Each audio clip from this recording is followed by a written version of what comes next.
It's another great day out here. Sun shining. I think it's somewhere mid-70s. I'm glad the rain has stopped. Man, we had a lot of rain there.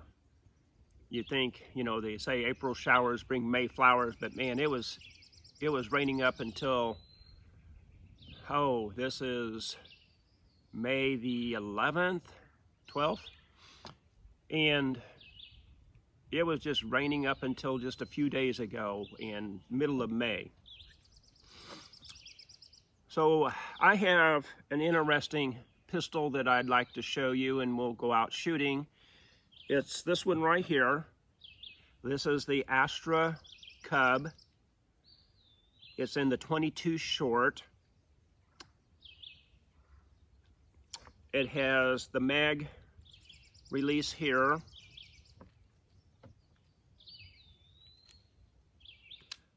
Pops it out. This has a slide open.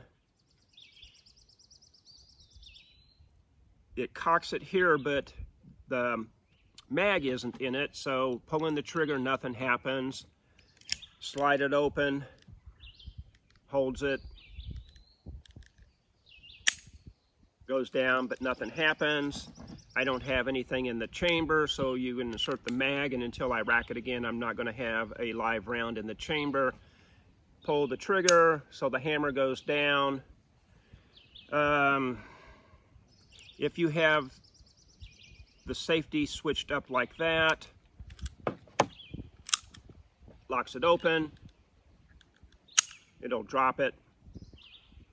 So I've got some notes that I went and looked up on this, and this on here says Astra Uncetta Y CIA, then it says SAGUERNICA.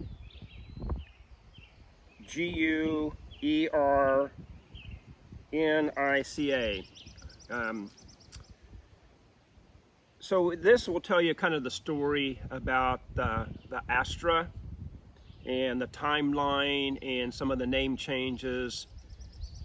And then I'll open up the grips and show you the insides of this.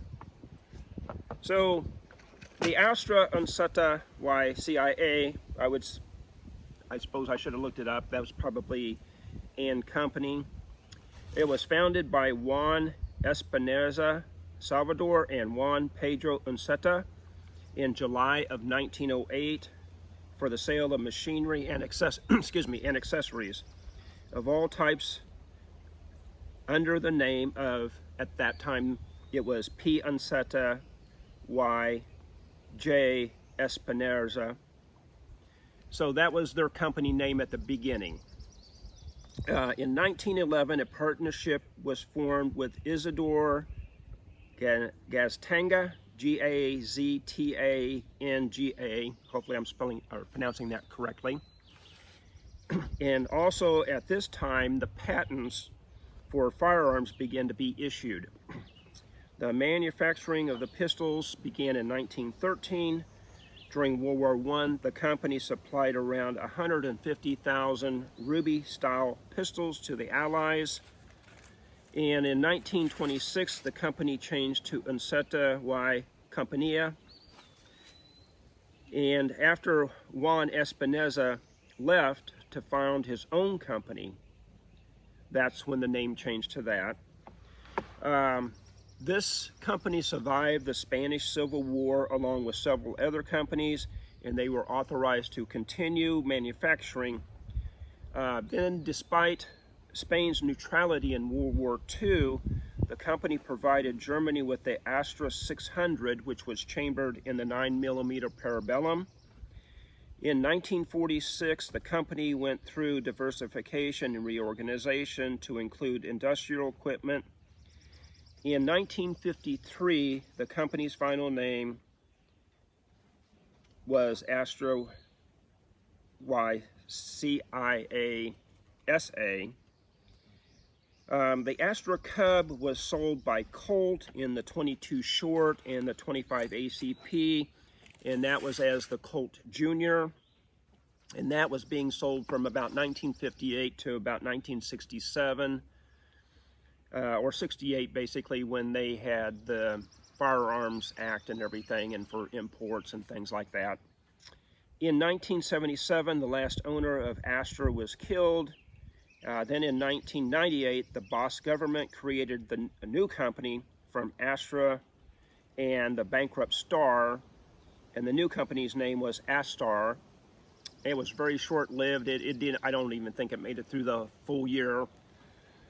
And then in 2008, a Swiss firearms company took over the rights on the Astra trademark and the Astra, but this Astra here, the 200, it was a clone of the FN model 1906, and the primary calibers of that, this here, the Cub, was the 22 short and the 25 ACP, and they quit manufacturing that in '67 because of the upcoming imports and firearms that the United States went through.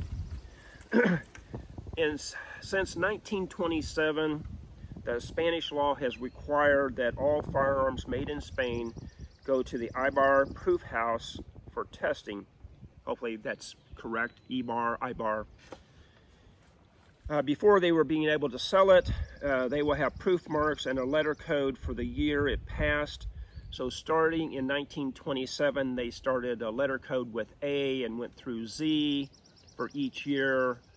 And then it went to like an A1, so on.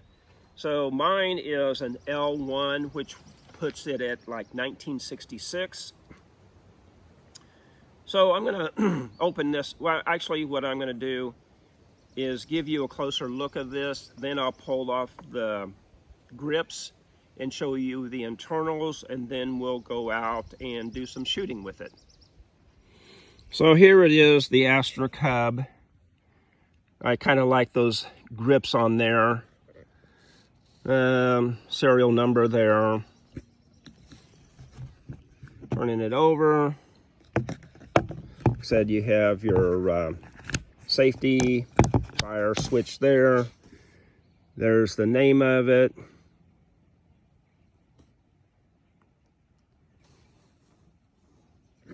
There's the mag release. Here's the mag that I have with it. Shoots the 22 shorts. So I'm going to go ahead, pull off these grips, show you the internals. It's off.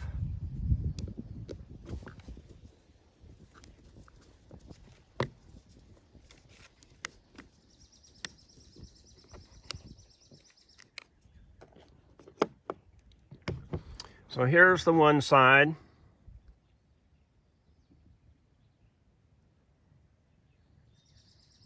Take off the other side.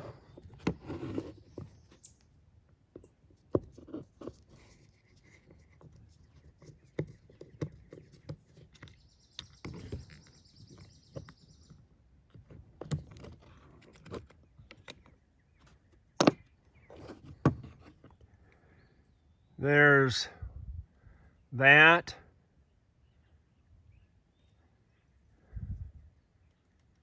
So I'm going to go ahead, slide in the mag. Like I said, it's not going to have a round chambered in it. So when I pull the trigger, nothing's going to happen. So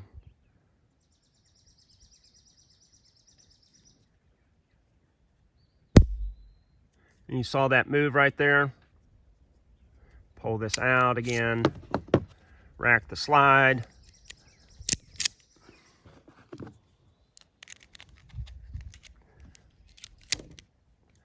So right in here, get that where we need it to be, and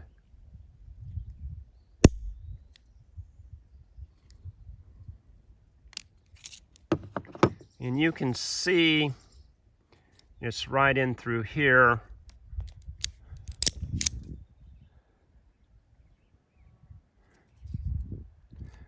should be right there.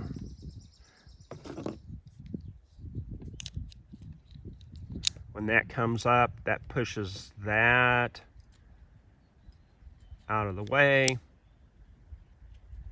Nothing really there on this side. So I'm going to put the sides back on. We'll go take it down. We'll do some shooting. I'm about 5-6 feet from the target. So I'll take about 5 shots, look at the target. We'll step back a little bit, shoot some more, and check that out.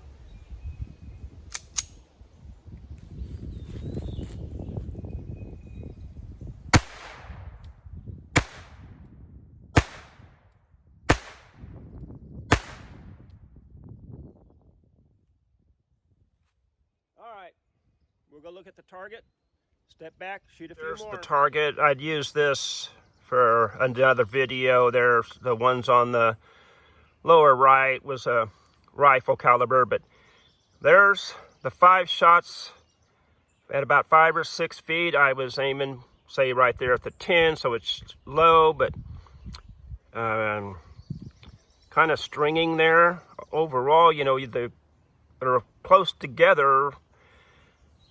I mean, yeah, it would be good at the 5 foot, but that's fairly close to your opponent. So I'm going to mark those, step back, say another 5 foot to about 10 feet or so, and then do another 5. So I've stepped back, say, to 10 feet. So we'll shoot another 5 rounds. Look at that. Possibly go back to 15.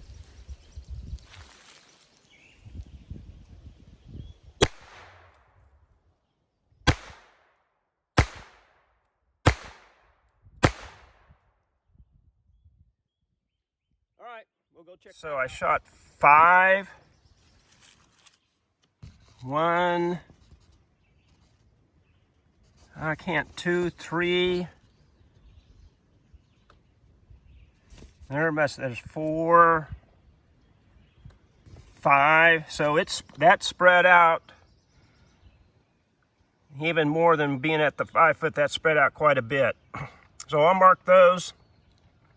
Step back another 5 feet and then see what the spread looks like on that.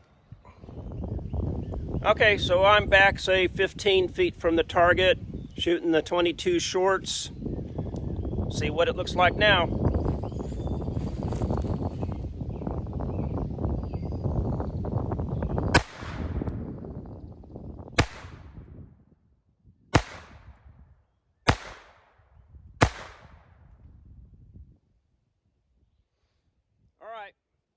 Go see what it looks like.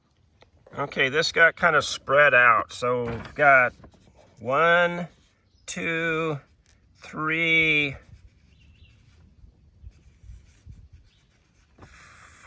4. That's hard to, nope, that's the bigger holes. So I got 3 there. It looks like there's 1 there, 4, possibly somewhere in through there, but that got kind of spread out. Those two look pretty good. But yeah, at a farther distance, they're going to spread out. If any of you guys have this type of pistol, what's your experience with it? What ammo do you shoot? What do you feel comfortable at your shooting distance and your accuracy? Again, as always, I appreciate you guys watching and your comments.